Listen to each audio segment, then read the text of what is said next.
បាទសួស្តីអ្នកនរគ្នាថ្ងៃនេះរៀងប្លែកបន្តិច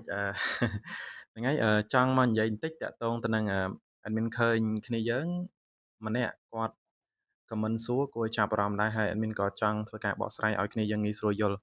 គាត់ comment សួរនៅក្នុង TikTok មិនដឹងឬក៏នៅក្នុង YouTube មិនដឹងនោះទេ admin ភ្លេចបាត់ហើយប៉ុន្តែចាំសំណួរនឹងបានចាប់តាំងពីឡហ្វុងរបស់យើងចេញពីពិភពប្រភពមានន័យថាចេញពីទ្វីបដើមទៅហើយធ្វើដំណើរនៅក្នុងទីក្រុងយូឡានគឺគ្នាយើងចាប់ផ្ដើមឮអំពីទម្រង់ជីវិតបឋមហើយប្រហែលជាពិបាកយល់សម្រាប់អ្នកដែលមិនធ្លាប់បានស្ដាប់ពីមុនមកហើយឬក៏មិនធ្លាប់បានអានអញ្ចឹងគាត់ពិបាកយល់ថាកម្រិតហ្វឹកហាត់ហើយនឹងភាពខុសគ្នារវាងអ្នកហ្វឹកហាត់ហើយនឹងទម្រង់ជីវិតបឋមហ្នឹងវាខុសគ្នារបៀបម៉េចអញ្ចឹង admin សូមធ្វើការបកស្រាយខ្លីនៅក្នុងវីដេអូខ្លីមួយនឹងតែម្ដងឥឡូវយើងបែងចែកជាពីររវាងអ្នកហ្វឹកហាត់ហើយនឹងទម្រង់ជីវិតបឋមឲ្យគ្នាយើងងាយស្រួលយល់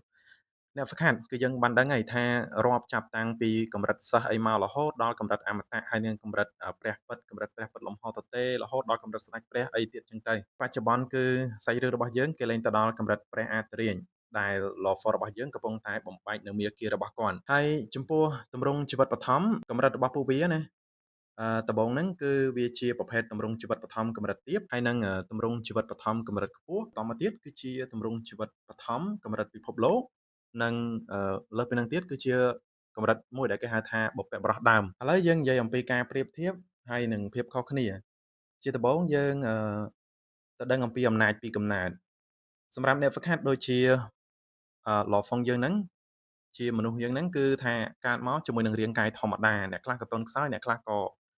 មានរាងកាយរឹងមាំទេពកោសល្យអញ្ចឹងទៅប៉ុន្តែសម្រាប់ទម្រង់ជីវិតបឋមពួកវាកើតមកគឺមានរាងកាយមាំមួនមានន័យថាជាមួយនឹងកម្រិតស្មើទៅនឹងកម្រិតព្រះអធិរាជរួចទៅហើយមានន័យថាតាំងពីកើតមកគឺកម្រិតព្រះអធិរាជតែម្ដងហើយពួកវាមានស្នូលជីវិតហើយស្នូលជីវិតហ្នឹងគឺវាមានលក្ខណៈពិសេសផ្ទុកនៅច្បាប់ធម្មជាតិដែលមានដូចជាច្បាប់នៃការបំផ្លាញច្បាប់នៃជីវិតអីចឹងទៅអញ្ចឹងហើយបានជាធ្វើឲ្យពួកវាហ្នឹងគឺថាកើតមកខ្លាំងយកតែម្ដងហើយបើនិយាយអំពីប្រភពនៃថាមពលឬក៏ប្រភពនៃ power ដែលវាវាយចេញមកណាពួកអ្នកហ្វឹកហាត់ធ្វើការស្វែងយល់នៅតោឬក៏មាគ៌ាដែលយើងតែងតែនិយាយនឹងឯងស្វែងយល់នៃតោហើយឬក៏បង្កើតតៅផ្ទាល់ខ្លួនដើម្បីមាននៅអំណាចថាមពលចំពោះទម្រង់ជីវិតបឋមគឺពួកវាពឹងផ្អែកទៅលើខ្សែឈាមបាទខ្សែឈាមដែលពីកំណើតរបស់វាហ្នឹងឯងហើយចំពោះភាពខ្លាំងបើនិយាយជារួមតែម្ដងទម្រង់ជីវិតបឋមបើទោះបីជាពួកវាមាននៅកម្រិតដូចជា Overlord ក៏ដោយប៉ុន្តែនិយាយជាក់ស្ដែងកម្លាំងហ្នឹងគឺថាពួកវានៅរាងក្រោមកម្រិត Overlord Overlord ហ្នឹងគឺជាកម្រិតអ្នកហ្វឹកហាត់ដូចជា Lawfong អីយើងអញ្ចឹងណាអញ្ចឹងមុនហ្នឹងតាក់ទងទៅនឹងកម្រិតហ្វឹកហាត់admin អត់រំលងចោលបន្តិចគឺថាចាប់ពីកម្រិតព្រះអធិរាជទៅអ្នកហ្វឹកហាត់យើងគឺមានកម្រិតអីទៀតចាប់ពីកម្រិតព្រះអធិរាជទៅហ្នឹងគឺគេមានកម្រិតដូចជាទម្រង់ជីវិតបឋមកម្រិតខ្ពស់ទម្រង់ជីវិតបឋមកម្រិតពិភពលោកដែរអញ្ចឹងទៅហើយបន្តមកទៀតហ្នឹងទៅជាកម្រិត Overlord បាទហើយនៅក្នុងន័យប្រៀបធៀបកម្លាំងអញ្ចឹងនៅក្នុងប្រវត្តិសាស្ត្រគឺមិនធ្លាប់មាន Overlord ណាដែលត្រូវបានស្លាប់នៅក្នុងសមរភូមិនៅពេលដែលប្រយុទ្ធជាមួយនឹងទម្រង់ជីវិតបឋមនោះទេប៉ុន្តែផ្ទុយពីនឹងវិញសម្រាប់ទម្រង់ជីវិតបឋមដែលជាបុព្វបុរសដើមគឺក្នុងប្រវត្តិសាស្ត្រហ្នឹងត្រូវបានកម្រិត Overlord ពួកយើងហ្នឹងគឺសម្លាប់ចោលអស់សំទោសគឺអស់17អ្នកទៅហើយបាទអញ្ចឹង Overlord គឺជាអ្នកហ្វឹកហាត់ហើយបុព្វបុរសដើមគឺជាពពួកសត្វដែលជាទម្រង់ជីវិតបឋមពួកវាមានរាងកាយធំៗណាស់អ្នកទាំងអស់គ្នា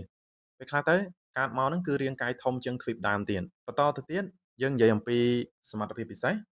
សមត្ថភាពពិសេសបើនិយាយអំពីពួក Overlord ពួកគាត់គឺអាចបង្កើតនៅច្បាប់លក្ខណៈថាជាច្បាប់កំពូលហើយនឹងចម្រាញ់នៅអាវុធបានដែលអាវុធទាំងអស់ហ្នឹងគឺអាចទប់ទល់ជាមួយនឹងការវាយប្រហារក្នុងកម្រិតខ្ពស់តែម្ដងប៉ុន្តែបើចំពោះទម្រង់ជីវិតបឋមវិញពួកវាក៏មានសមត្ថភាពពិសេសដែរប៉ុន្តែសមត្ថភាពពិសេសពួកវាហ្នឹងគឺតាមអឺពូជពង្សរបស់ពួកវាតែគ្រាន់តែថានៅក្នុងន័យប្រៀបធៀបគឺពួកវាមិនអាចបង្កើតនៅច្បាប់កំពូលបាននោះទេដូច្នេះហើយបើយើងនិយាយជារួមទម្រង់ជីវិតបឋមគឺវាពឹងផ្អែកទៅលើខ្សែឈាមរបស់ពួកវានិងស្នូលជីវិតពីកំណើតរបស់ពួកវាបាទអញ្ចឹងវីដេអូមួយហ្នឹងគឺមានតែប៉ុណ្្នឹងឯងខ្លីក៏ប៉ុន្តែរាងវែងបាទអញ្ចឹងបើសិនបើគ្នាយើងចូលចិត្តកុំភ្លេចជួយចុច like និង subscribe កុំភ្លេច follow admin ក្នុង TikTok ម្នាក់មួយផងបើសិនបើអឺចង់ដឹងឬក៏ចង់សួរពីអីបន្តទៀតគ្នាយើងអាច comment នៅខាងក្រោមបាន admin នឹងព្យាយាមឆ្លើយបាទអរគុណច្រើនយើងចាំជួបគ្នានៅវីដេអូក្រោយ